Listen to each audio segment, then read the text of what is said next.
আচ্ছা, এটা এটা এটা কি রান্নাঘর? ওটা অন্য একজনের ঘর তো, আমরা মানে এটা মোটর মোটর বসাবে, আপনারা রান্না করে খাচ্ছেন? রান্নাঘরে কি কি আছে? রান্না লাউ শাক আর এই যে আলু দিয়ে, এই যে আলু আর এই যে লাউ শাকের সাথে হবে। এগুলো মানুষের বাড়ি থেকে চায়া আনছি আমরা কিছুক্ষণ আগে। আচ্ছা, এই দুটো দিয়ে রান্নিয়ে খাবো, আর কিছু নেই। লাউ শাক। হ্যাঁ, লাউ শাক আর আলু দিয়ে। জায়গা জমি আমাদের নাই, ওই নাড়ি ঢোকা দিয়ে হাঁটে তো এখন খালি ভাত আর। আসসালামু আলাইকুম, কেমন আছেন?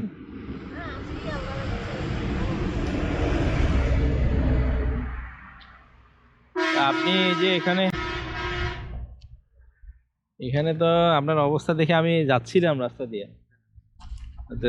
কেউ নেই, হ্যাঁ? কেউ নেই আমাদের। আপনার নাম কি? মরিয়ম নেসা মোসাম্মদ খাতুন। মরিয়ম নেসা মোসাম্মদ খাতুন। ইনি আপনার কি হয়? ছেলে হয়। ছেলে? এখানে কতদিন থেকে থাকেন আপনি? এই এক মাসই বোধহয়। জানুয়ারি মাসের 11 তারিখ আসছি। জানুয়ারি মাসের রবিবার ছিল। জি। এই বাসা কি করে দিছে এরকম? এই যে এটা ঘর অন্য জনের, আমাদের ওই পাশে পুরান ঘরটা এটা একজনের তুলছে যে একটা মোটর বসাবে তো। ও, মোটরের ঘরে থাকতেছেন? হুম, চলেন তো একটু আপনাদের বাসাটা দেখি। আইসো। মানুষ যখন ক্ষুধা, ভয় ও ক্ষমতার নিচে পড়ে তখন সে মানবেতর হয়ে ওঠে। এজন্যই হয়তো তখন পরিচয়ের চেয়ে ক্ষুধা বড় হয়ে দাঁড়ায়। প্রিয় দর্শক, আজ আপনাদেরকে যে দুজন মানুষের গল্প শোনাবো তারা থাকেন নীলফামারী জেলার ডোমার উপজেলায়। আচ্ছা, এটা আমাদের ঘর, দুই মা বেটার। পরে একটা চৌকি কিনিয়ে পরে আমি ওইটা ঘর থাকি, এখন এক জায়গায় থাকতেছি। ও, এইখানে কিভাবে থাকেন আপনারা? এই কোনো রকম রাত কাটাই, কি করবো, কারেন্ট নেই, কিছু নেই, ন্যাম্পো চলে থাকি। ওই যে ন্যাম্পো আছে, ন্যাম্পো ডিজেল আনি 30 টাকার করিয়ে, অনেক কয়দিন যায়, জনগণ থাকি। আচ্ছা, নাই বাবা, আমার বেড়াই খাই। মানে আপনারা কি মানে বাইরে ভিক্ষা করে খান? হ্যাঁ, ভিক্ষা করি খাই, মা বেটা। আপনাদের নিজেদের জায়গা জমি নাই? না, নাই কিচ্ছু নেই বাবা। আমাদের। আচ্ছা, কিন্তু এইখানে আপনারা এই যে একটা একটা ছোট্ট ঘর, আমরা একটা বিছানা, আপনি কই থাকেন, আপনার মা কই থাকে? ওইখানে কোনোরকম থাকে, থাকি। কোনো এখন মতন কিছু থাকে। পয়সা হইলে পরে একটা সিঙ্গেল চৌকি আনিয়ে হুম। পরে আমি আলাদা ওইটা ঘর থাকবো না, এই জায়গায় থাকা যাবে।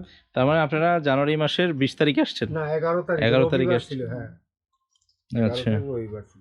তো এখানকার কেউ সাহায্য সহযোগিতা করে না এলাকার? না, না, এলাকায় নাই, করে না। কেউ নাই। কেউ করে না। না, আপনার আর ছেলে মেয়ে কয়জন চাচি? এই যে একটা ছেলে আমি। আচ্ছা, দুইজনই? হ্যাঁ। আপনার আর অন্য কোনো ছেলে নাই? না, না, ছেলে নেই। ও, আপনার ছেলের ছেলে মেয়ে, আপনার নাতি নাতনি আছে না? হ্যাঁ আছে, ওরা তো অতি দেখে না বাবাটাকে। বিয়ে শাদী করে আলাদা থাকে? হ্যাঁ, ওরা আলাদা থাকে। আচ্ছা আচ্ছা, আপনাদের ওয়াশরুমটা একটু দেখি, ওয়াশরুমটা কি অবস্থা, আসেন তো। এনে পলিথিন দিয়ে দিতেছি একটা গোসলখানাটা। কিছু নাই তো, কোনো রকম। এই যে টাকা ছিল, ঘরটা নিয়ে পলিথিন কিনে। এই টিউবওয়েল কি ওই? টিউবওয়েল অন্য একজনের কাছে আমি চায়া আনছি, আচ্ছা, পরে ওনাকে বলছে যে দেবো, আমি পানি টানি খাই, তা আপনার যখন আছে তাহলে যদি বিক্রি করেন তাহলে আমি পরে টাকা শোধ করিয়ে নেব। আচ্ছা। আর এটা আপনাদের ওয়াশরুম? হ্যাঁ, ওয়াশরুমও পলিথিন দিয়ে টানানো হ্যাঁ, পলিথিন দিয়ে। এবং কাপড় একটা লাগানো, হ্যাঁ, মানে খুবই ভয়াবহ পরিস্থিতি। সহায় সম্বলহীন বয়োবৃদ্ধা এই মা ছেলে থাকেন মানুষের জায়গায়, ছোট্ট একটা ঝুপড়িতে, পলিথিনে মোড়ানো গোসলখানা, এক কক্ষের এই রুমে একটি বিছানা। সারাদিন ভিক্ষা শেষে মা ছেলে যখন এই ঘরে ফেরেন, রাতের বেলাতেও একই বিছানায় ঘুমান। কবি সুকান্ত ভট্টাচার্য তার বিখ্যাত ক্ষুধার রাজ্যে পৃথিবী গদ্যময় কবিতায় লিখেছেন, ভাতের জন্য মানুষ মানুষকে ভুলে যায়। আমরা কি এই কথাটিকে মিথ্যে প্রমাণ করতে পারি না? আমরা কি এই মানুষ দুটির পাশে দাঁড়াতে পারি না? আমাদের তো জায়গা জমি নাই। একজনের জায়গায় ছিলাম বহু বছর, আমার মা ছিল 25 বছরের মতন। উনি জায়গা বিক্রি করার পরে এখন জায়গা নাই, মানুষের হাত পা ধরে জায়গা দিবার চায় না।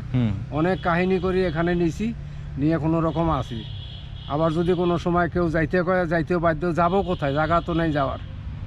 যাওয়ার কোনো জায়গা নেই আমাদের। আচ্ছা, যদি আপনাদেরকে কেউ বাড়ি করে দিতে চায় বা সহযোগিতা করতে চায়, আপনারা নেবেন কিনা? হ্যাঁ নেব তো, আমাদের তো কিচ্ছু নাই, নেব।